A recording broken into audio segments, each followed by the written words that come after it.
আওয়ামী লীগ সরকারের আমলে বিগত ১৪ বছরে জলবায়ু পরিবর্তনের ঝুঁকি মোকাবেলায় বিভিন্ন প্রকল্পে প্রায় ২,১১১ কোটি টাকা দুর্নীতি হয়েছে বলে জানিয়েছে ট্রান্সপারেন্সি ইন্টারন্যাশনাল বাংলাদেশ। মঙ্গলবার এ সংক্রান্ত গবেষণা প্রতিবেদন প্রকাশ করেছে টিআইবি।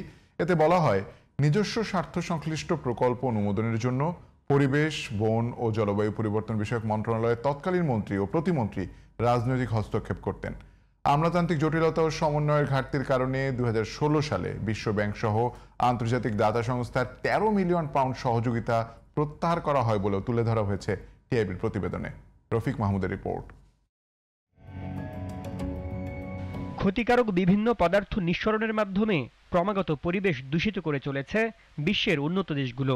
ফলে জলবায়ু পরিবর্তনের প্রভাবে বাংলাদেশ সহ দুর্যোগপ্রবণ এই অঞ্চল এখন আরও ঝুঁকিতে।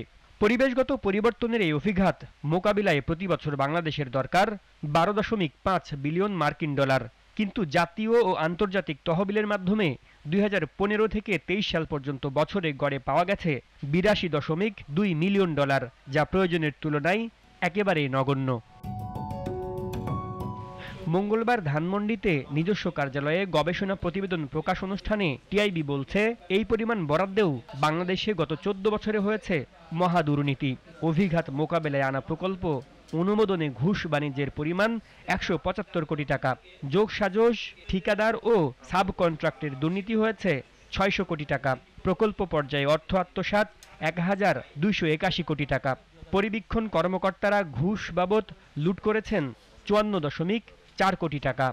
২০১০ থেকে ২০২৪ সময়কালে মোট ৮৫১টি প্রকল্পে তহবিল বরাদ্দে অনুমোদনের পরিমাণ ৪৫৮.৫ মিলিয়ন ডলার। ২০১০ থেকে ২০২৪ সময়কালে মোট দুর্নীতির পরিমাণ প্রাক্কলন করা হয়েছে, যা আর্থিক মূল্য ২৪৮.৪ মিলিয়ন ডলার বা ২,১১০.৬ কোটি টাকা।